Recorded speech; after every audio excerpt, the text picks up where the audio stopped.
네, 안녕하십니까 여러분. 콘택트렌즈 심화 담당 교수 김영수입니다. 지금부터 콘택트렌즈 심화 10주차 2차 시 수업 내용에 들어가도록 하겠습니다.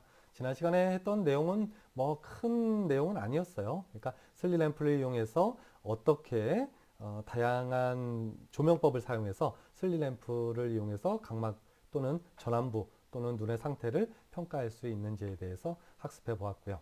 자, 이번 시간에는 콘택트 렌즈를 착용하기 전 또 착용한 후에 색극등 현미경 검사는 또 어떻게 진행해야 하는지에 대해서 학습해 보도록 하겠습니다. 이번 시간에 학습할 내용은 콘택트 렌즈 착용 전에 색극등 현미경 검사를 어떻게 진행해야 하는지에 대해서 학습하고, 두 번째로 콘택트 렌즈를 착용한 후에 또 어떻게 색극등 현미경을 이용해서 눈 상태를 검사해야 하고 또 어떠한 상태를 평가해야 하는지를 학습하도록 하겠습니다. 이 내용을 통해서 여러분들은 콘택트 렌즈 착용 전후 전완부 상태를 어떻게 평가해야 하는지에 대한 기초 지식을 학습할 수 있고, 더 나아가서 콘택트 렌즈를 착용함으로 인해서 발생하는 다양한 문제점들을 파악해서 올바른 콘택트 렌즈를 처방할 수 있는 안경사로서의 역량을 기를 수 있습니다. 자, 콘택트 렌즈를 착용하기 전, 즉 안경사가 콘택트 렌즈를 처방해주기 전에 눈의 전반적인 상태를 평가해야 하는데요. 어떤 것들을 검사해야 하는지 한번 살펴봅시다.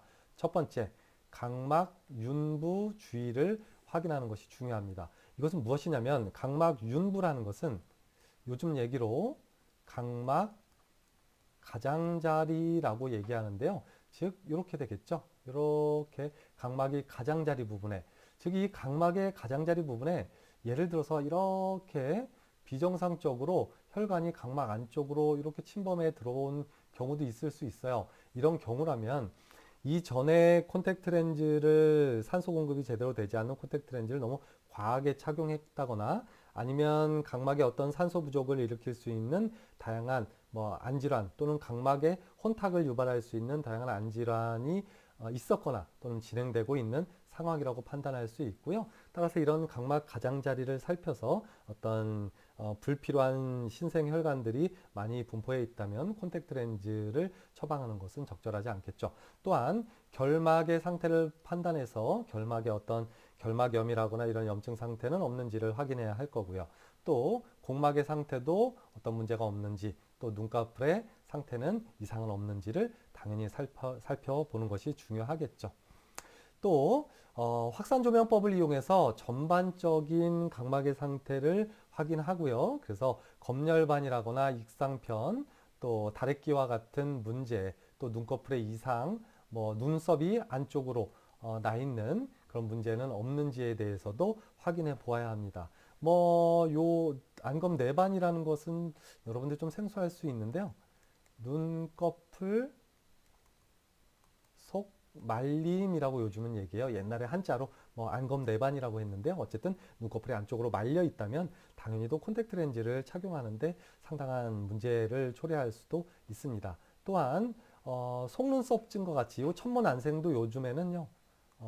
속 눈썹증이라고 뭐 바꿔서 얘기하는데, 어쨌든 이 속눈썹이 이 각막 쪽으로 이렇게 찌르듯이 나 있는 상태를 얘기하는 건데요. 이런 천문안생, 즉 속눈썹증이 있는지 없는지도 살펴보아야 콘택트 렌즈 처방이 가능한지 안 하는지를 살펴볼 수 있을 거고요. 아까 얘기한 것처럼 각막에 신생혈관은 있는지 없는지를 살펴보는 것이 아주 중요하겠고요. 당연히도 콘택트 렌즈를 처방하기 전에 슬림램프를 이용해서 TBUT 검사를 통해서 눈물에 질적인 문제가 있는지 없는지를 확인해야 되겠죠. 당연한 겁니다. 왜냐하면 안구건조증이 있다면 콘택트 렌즈를 처방하는데 상당한 문제가 따르기 때문이겠죠. 자, 그렇다면 콘택트 렌즈를 착용한 후에는 어떠한 검사를 해야 되는지를 한번 살펴보도록 합시다. 자, 눈에 착용된 콘택트 렌즈의 운동성과 이동성 당연히 살펴봐야 되겠죠. 콘택트 렌즈를 착용한 상태에서 눈을 깜빡깜빡하게 하거나 또는 눈을 움직여 보게 해서 이런 콘택트 렌즈의 피팅 상태를 정적인 평가, 동적인 평가를 모두 확인해서 또 푸시업 검사도 해야 되겠죠. 푸시업 검사와 같은 다양한 검사를 통해서 이런 착용되어 있는 콘택트 렌즈의 피팅 상태가 올바른지를 확인하는 것이 중요하겠고요. 또한 콘택트 렌즈와 각막의 크기 비율이 정확하게 맞는지를 확인해야 되겠죠. 예를 들어서 각막은 조그만데 콘택트 렌즈가 너무 크거나 또는 각막은 큰데 콘택트 렌즈가 너무 작게 처방됐다거나 이런 문제가 있는지 없는지도 당연히 콘택트 렌즈를 착용시킨 상태에서 후에 확인해야 되겠죠. 또한 눈에 착용되어 있는 콘택트 렌즈의 피팅 상태, 아까 이 운동성, 이동성과 마찬가지예요. 결국은 피팅 상태를 정확하게 평가하는 것이 중요하겠죠. 따라서 콘택트 렌즈를 착용한 후에는 슬릿 램프를 이용해서 이런 다양한 문제들을 확인해 볼 필요가 있습니다. 또한 콘택트 렌즈와 각막 사이의 눈물막을 평가해야 되겠죠. 이거 경우에는요, 주로 하드 렌즈 얘기를 하는 거고요. 플로레세인 패턴을 이용해서 스티프한 피팅 상태가 되어 있는지 또는 플랫한 피팅 상태인지 아니면 올바른 온케이 피팅 상태가 되어 있는지를 평가를 할 필요가 있겠습니다. 당연히도 슬릿 램프를 이용해서 플로레세인 이미지를 통해서 확인을 해야 될 거고요. 플로레세인 이미지를 확인하기 위해선 달리 얘기하면 플로레세인 패턴을 확인하기 위해서는 눈물막을 플로레센으로 염색한 후에 코발트 블루 코발트 필터를 장착을 해야 되겠죠. 슬릿 램프에 장입한 상태에서 확인하는데요. 단순히 이런 그 블루 코발트 필터만을 장착해서 청색광을 비추는 것이 아니라 더 원활한 관찰을 위해서 황색 필터를 또 추가적으로 하나 슬릿 램프의 대물 렌즈 부분에다 장착을 하면 훨씬 더 원활한 플로레세인 패턴이 관찰이 가능합니다. 이건 지난 시간에 얘기했으니까요. 그냥 넘어가도록 하겠습니다. 자, 색극등 현미경을 이용해서 어떠한 관찰을 해야 되는지를 쭉 살펴봤는데요. 이걸 조금 더 디테일하게 설명하면 이렇습니다. 콘택트 렌즈를 착용하기 전이든 후든 일단 충혈 상태를 확인할 필요가 있는데요. 지금 그림에서 보게 되면요. 첫 번째 그림 같은 경우는 충혈이 그다지 심하지 않은 정상적인 상태의 각막 상태를 나타내게 되는데요. 두 번째 그림 같은 경우에는 충혈이 아주 심하게 나타나 있고 특히 여기 각막의 가장자리 부분에 밀착되어 있는 충혈이 엄청 심하게 되어 있죠. 이 상태는 선모체 충혈이라고 합니다. 그러니까 이 결막 부위에 충혈이 됐다기보다는 이 뒤쪽에, 그러니까 이 그 홍채, 그러니까 각막의 가장자리 부분이 홍채의 끝 부분이고요. 거기부터 선모체가 연결되잖아요. 그러니까 요 각막 가장자리 바로 옆 부분인 선모체 부분에 충혈이 심하면요, 그게 겉으로 드러나서 보여지게 되거든요. 따라서 전체적인 결막에 충혈이 되어 있는지 아닌지 좀 전에 얘기한 것처럼 이 선모체 부위에 충혈은 있는지 없는지를 확인할 필요가 있겠습니다. 또는 두 가지가 혼합되어 있는 충혈 양상은 보이지 않는지를 확인해야 되고요.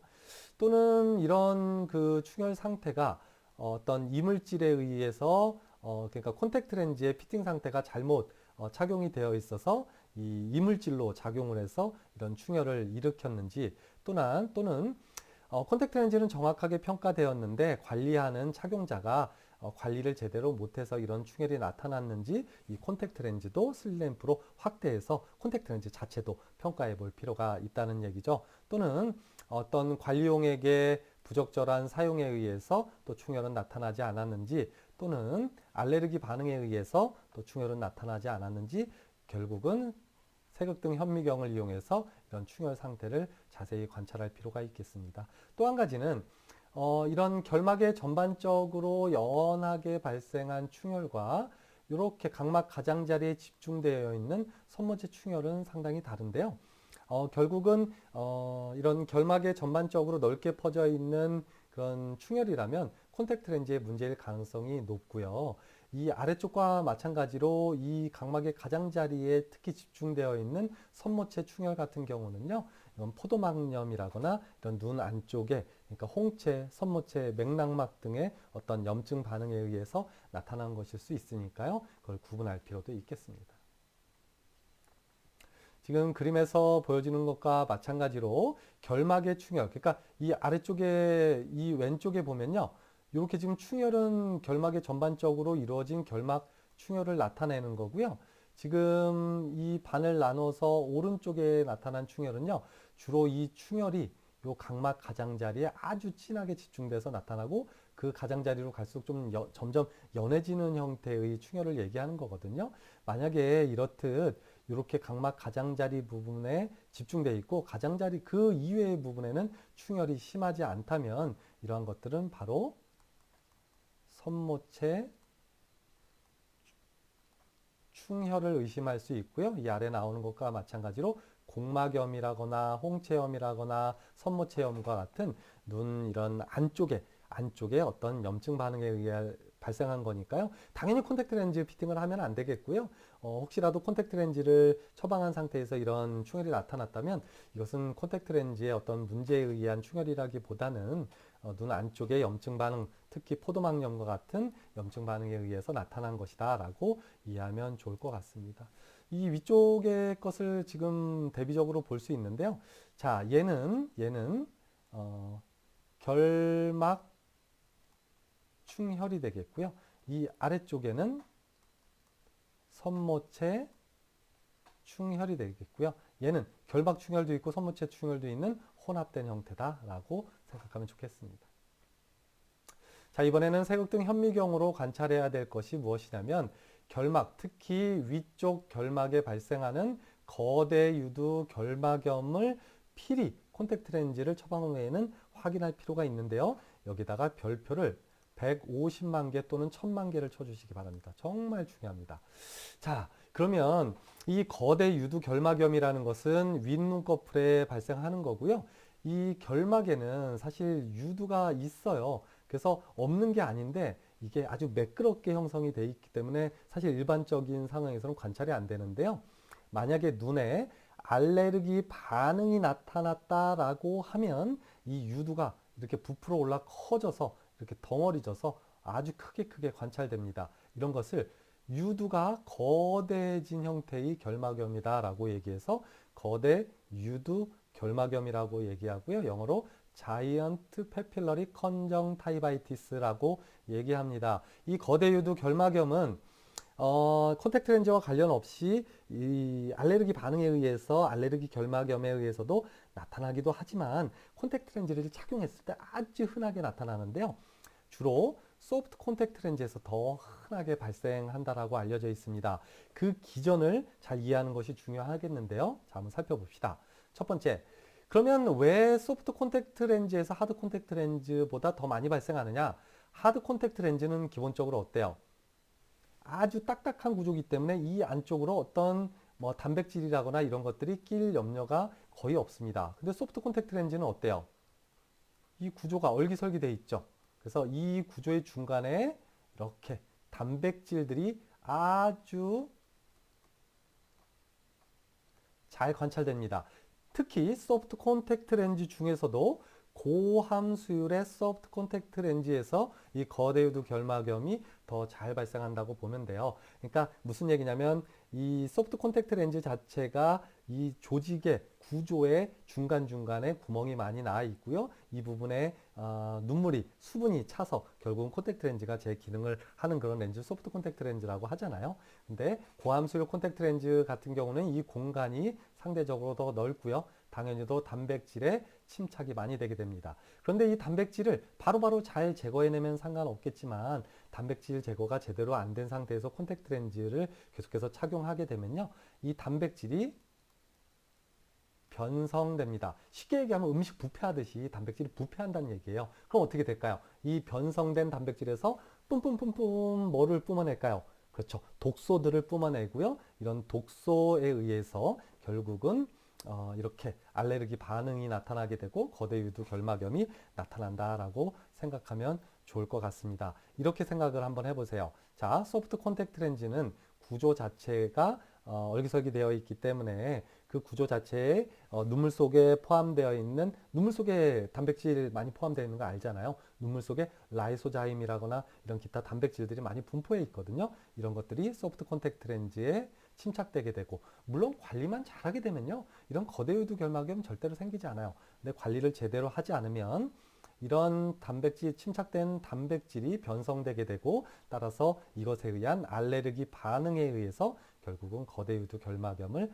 나타내게 된다. 따라서 이런 거대 유두 결막염이 나타나게 되면요. 여기서 끈적끈적한 그런 이물질들을 많이 분비하게 되고요. 그래서 따라서 이런 점액성 분비물의 분비가 증가하기 때문에 결국은 이런 점액성 분비물에 의해서 렌즈가 막 이렇게 그 이동성이 좀 많아져요. 그래서 렌즈의 운동성이 증가하게 되고 당연히 착용감은 좋아지지 않게 되겠고요. 이 거대유두 결막염은 알레르기 반응이기 때문에 눈도 엄청 많이 간지러워요. 그래서 눈꺼풀에 가려움증이라거나 자결감, 열이 뜨끈뜨끈 나는 그런 느낌을 자결감이라고 하거든요. 이런 증상들이 나타나게 되고요. 당연히도 절대적으로 렌즈를 착용하면 안 되겠죠. 왜냐하면 렌즈에 의해서 발생한 문제잖아요. 근데 렌즈를 계속 끼게 되면 어떻게 되겠어요? 이 거대유두 결막염이 계속해서 심해지겠죠. 따라서 이런 거대유두 결막염이 소프트 콘택트 렌즈에 의해서 발생했다라고 하면 결국은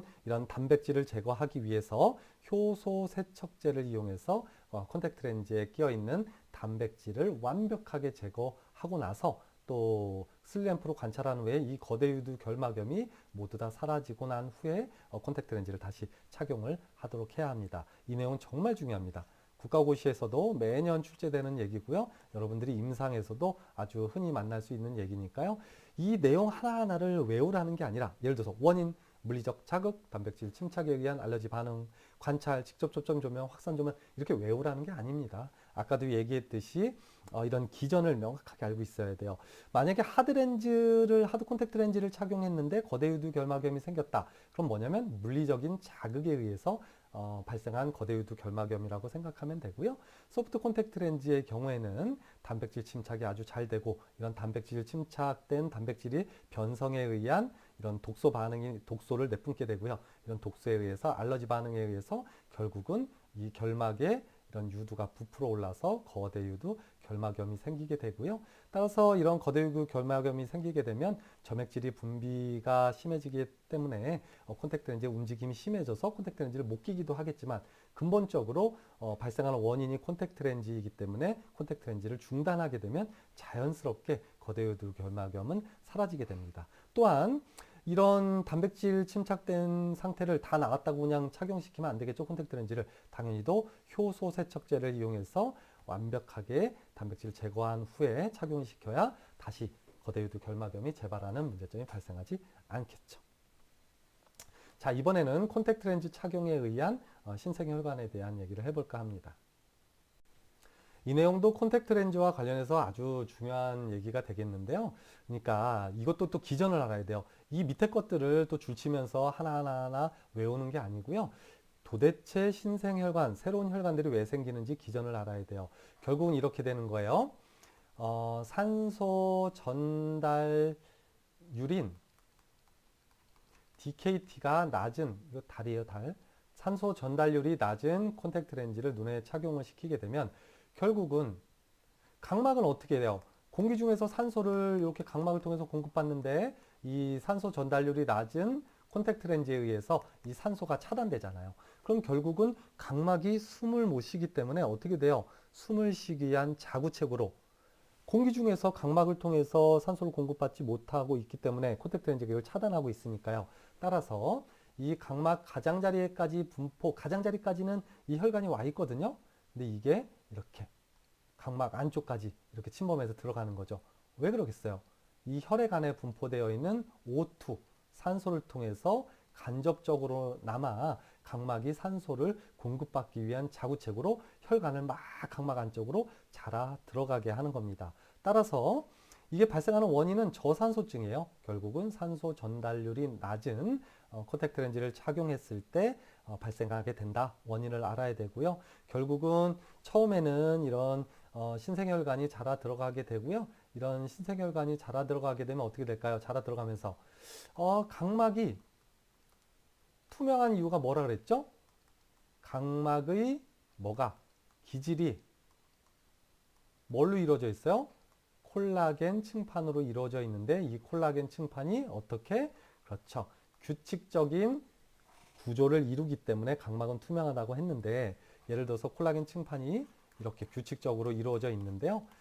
혈관이 새롭게 자라 들어가면서 얘를 막 두드리면서 들어가는 거예요. 그럼 어떻게 되겠어요? 결국은 이런 규칙적인 구조가 깨지게 되고 결국은 혼탁이 발생하게 되겠죠. 따라서 처음에 이 신생혈관이 각막 가장자리에 조금 있을 때는 어떻게 보면 크게 문제가 되지 않았을 수 있는데요. 계속해서 DKT가 낮은 저산소 투과율 콘택트 렌즈를 장기간 지속해서 착용하게 되면 결국은 이 신생혈관이 각막의 중앙 부분까지 치고 들어가서 이렇게 각막에 혼탁이 발생하게 되고 결국은 실명에 이를 수 있는 아주 심각한 문제를 일으킬 수 있는 것이 바로 신생혈관입니다. 따라서 여러분들이 콘택트 렌즈를 착용한 사람들의 경우에는 콘택트 렌즈를 처방하고 나서 재방문했을 때는 반드시 콘택트 렌즈를 제거한 후에 슬릿램프를 이용해서 각막 가장자리를 살펴서 이런 신생혈관이 생겼는지 안 생겼는지를 확인해야 하고, 만약 이런 신생혈관이 생겼다면 당연히도 DKT가 높은 콘택트 렌즈로 바꾸어서 재처방을 해야 하고요. 어떤 다양한 원인 때문에 DK가 높은 콘택트 렌즈를 착용할 수 없는 상황이라면 콘택트 렌즈의 하루 착용 시간을 줄여야 됩니다. 일반적인 소프트 콘택트 렌즈 같은 경우는 DKT가 한 20에서 한 30 정도 요 사이, 이것도 잘 안 되거든요, 사실. 이런 콘택트 렌즈는 보통 하루에 8시간을 초과하지 않는 범위 내에서 착용시키는 것이 좋겠고요. 또 서클 렌즈 같은 컬러 렌즈 있잖아요. 컬러 렌즈들은 보통 DK 지수가 4에서 뭐 한 8 이 정도밖에 안 되거든요.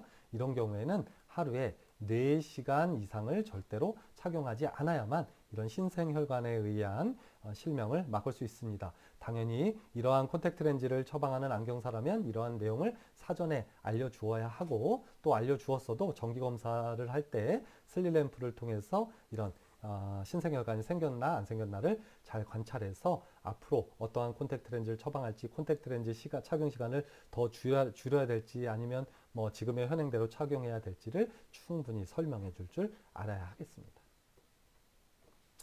자, 이번에는 각막 부종에 대해서도 살펴볼 텐데요. 이 각막 부종이 나타나는 이유도 좀 전에 혈관 신생혈관과 마찬가지로 낮은 산소 투과성 렌즈를 장시간 착용함으로 인해서 결국은 각막이 숨을 쉬지 못하고, 예를 들어서 이거죠. 내가 이 목을 이렇게 졸랐어요. 그럼 사람이 죽겠지만 죽기 전에 어떻게 돼요? 잠깐 기절하잖아요. 이런 상태예요. 사람이 제 기능을 못하는 이런 상태. 즉 각막도 마찬가지예요. 산소 공급이 잘 안 되게 낮은 산소 투과율을 가진 그 콘택트 렌즈, 소프트 콘택트 렌즈 같은 것을 착용시키게 되면 결국은 각막에 산소가 부족해서 숨을 못 쉬게 되니까요. 대사작용이 망가지게 돼요. 그럼 대사작용이 망가지게 되면 첫 번째로 이루어지는 게 뭐냐면, 각막을 구성하고 있는 것 중에 각막의 제일 안쪽인 각막 내피의 기능이 먼저 망가지게 됩니다. 그러면 각막 내피의 가장 중요한 기능은 뭘까요? 그렇죠. 탈수작용이죠. 탈수작용이 뭐예요? 각막에 일정한 수분을 공급할 수 있게끔, 각막에 수분이 많으면 방수 쪽으로 수분을 배출해 주고요. 또 각막에 수분이 부족하면 방수로부터 각막 쪽으로 H2O를 수분을 공급해 주는 아주 중요한 탈수작용을 하는 것이 각막 내피인데요. 이 각막 내피 세포가요. 그러니까 각막에 산소 공급이 안 돼서 이 세포들이 숨을 못 쉬니까 기절을 해버리면 어떻게 될까요? 그냥 이 방수 쪽에서 물이 막 치고 들어오는 거예요. 어디로? 각막 기질로 막 치고 들어옵니다. 그러니까 각막이 어떻게 돼요? 퉁퉁 불겠죠. 그것을 바로 각막 부종이라고 합니다. 여러분들 목욕탕에 오래 있으면 손 찌글찌글해지잖아요. 그게 뭐냐면 이 물 속에 있는 수분이 과도하게 이 피부 쪽으로, 피부 세포로 들어가게 돼서 이 세포가 부종이 발생하는 거거든요. 마찬가지입니다. 그래서 여러분들이 이런 각막 부종이 생기지 않게 하는 것도 안경사의 역할이겠죠. 당연히 그러기 위해서는 산소 투과성이 낮은 콘택트 렌즈는 시간을 조금 그러니까 시간을 줄여서 착용하게 하거나, 또는 산소 투과성이 높은 콘택트 렌즈로 처방하는 것이 안경사의 중요한 역할이겠죠. 또한 이런 각막 부종이 나타나게 되면 당연히도 시력 저하가 나타나게 되고요. 각막이 퉁퉁 불기 때문에 콘택트 렌즈를 착용했을 때는 그래도 시력이 어느 정도 나오는데요. 콘택트 렌즈를 빼고 안경을 착용하게 되면요. 이게 부종이 생기면 각막도 울퉁불퉁해지니까요. 그러니까 이런 부정난시라거나 뭐 이런 것들, 어쨌든 각막 부종에 의해서 콘택트 렌즈를 착용하면 그래도 어느 정도 보이는데, 각막 부종이 생겼어도 안경으로 바꿨으면 엄청나게 흐려 보이는, 내가 원래 쓰던 안경인데도 불구하고 그런 안경 흐림이 발생한다. 이것을 영어로 스펙타클 블러라고 하고요. 중요합니다. 그래서 각막 부종이 발생하는 원인, 또 이런 각막 부종이 발생했을 때 나타나는 이런 증상들에 대해서도 알아둘 필요가 있겠습니다. 자, 또한 이런 콘택트 렌즈를 착용하게 될 때 저산소성 콘택트 렌즈를 오래 장시간 착용하게 되면 이런 각막의 실질 부위에 이런 줄무늬가 생기게 돼요.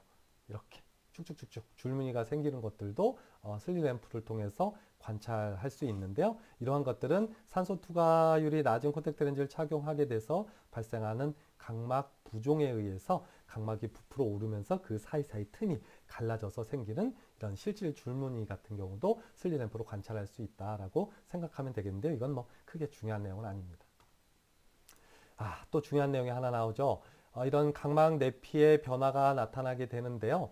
각막 내피 세포는 해부학 시간에 배웠겠지만 단층 세포 구조로 이루어져 있습니다. 그래서 단일층으로 이루어져 있기 때문에 나이가 들어감에 따라서도 자연스럽게 이런 세포는 죽게 되고요. 세포 하나가 죽으면 옆쪽의 세포들이 이렇게 길쭉길쭉길쭉 늘어나면서 이 공간을 메우게 된다라고 얘기했잖아요. 그래서 나이가 증가하게 되면 각막 내피의 세포 수는 자연스럽게 감소하게 되는데 만약에 콘택트 렌즈가 저산소성 콘택트 렌즈, 그러니까 산소 투과율이 낮은 콘택트 렌즈를 장시간 착용하게 되더라도 되게 되면 나이와 관계없이 비정상적으로 각막 내피 세포 수가 줄어들게 됩니다.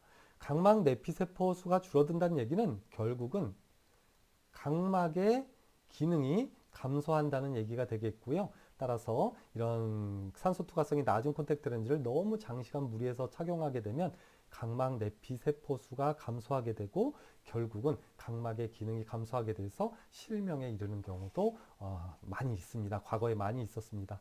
따라서 이러한 각막 내피 세포가 온전한지를 검사하기 위해서는 슬리램프로 관찰할 때 경면 반사 조명법 사용해야 된다고 했죠. 그렇죠. 그래서 이런 경면 반사 조명법 직접 초점 조명법의 하나죠. 그래서 경면 조명법을 이용해서 관찰부와 그러니까 망원경부와 조명부의 각도를 같게 비추어서 초점을 각막 내피에 맞추어서 확인하는 그런 경면 반사 조명법을 이용해서 확인을 하게 됩니다.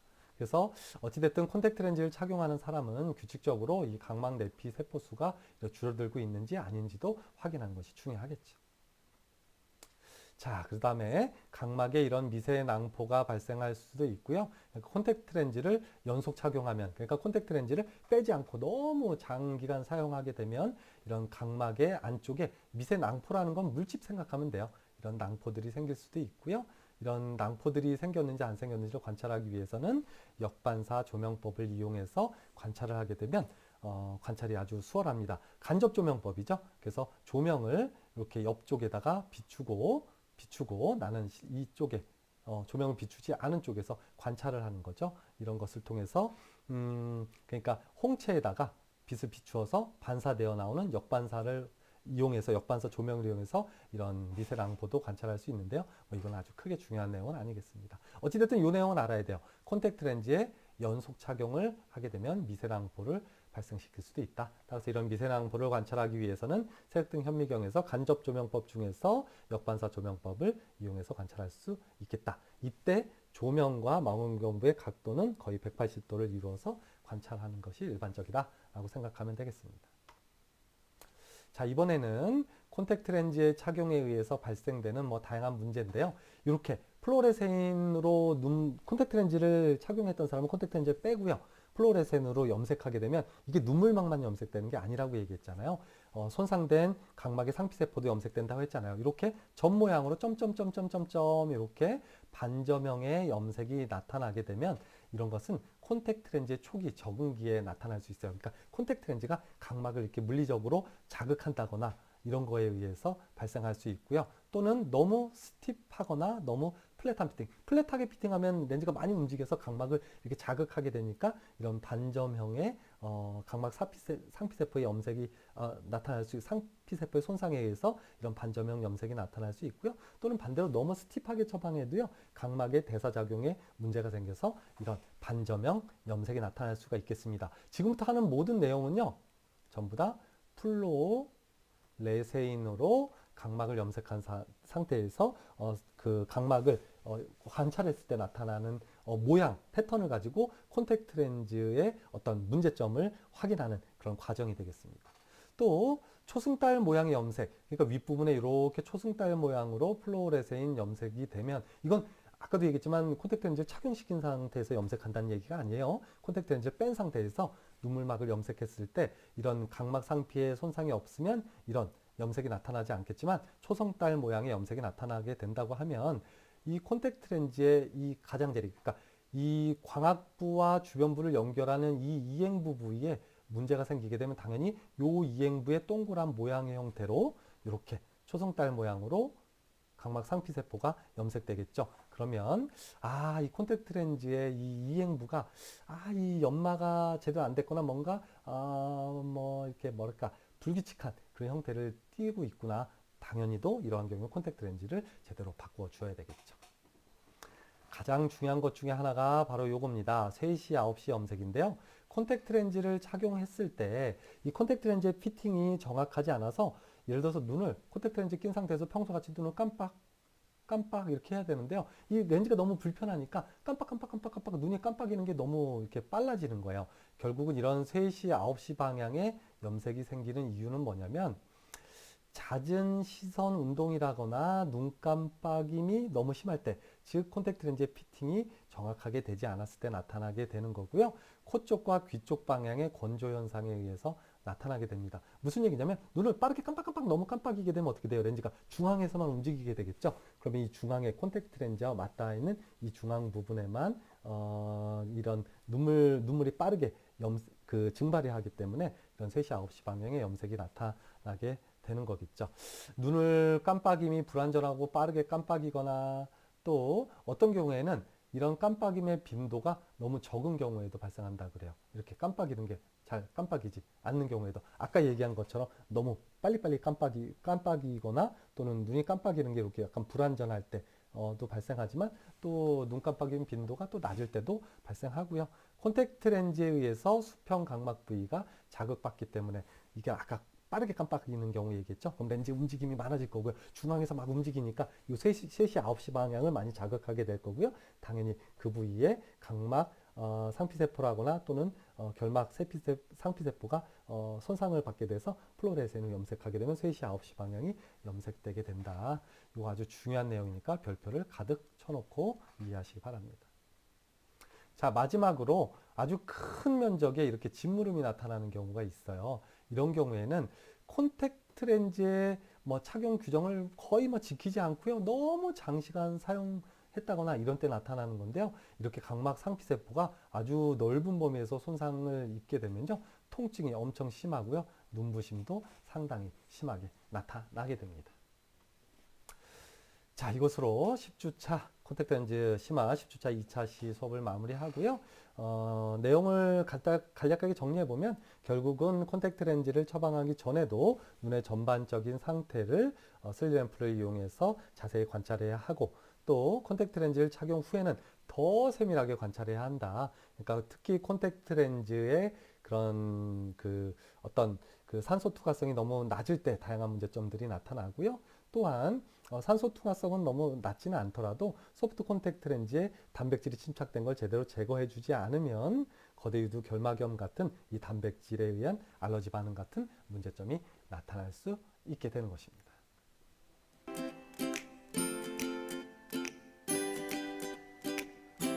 자, 이것으로 콘택트 렌즈 착용 전후에 세극등 현미경을 이용해서 어떤 검사를 해야 하는지에 대해서 학습해 보았습니다.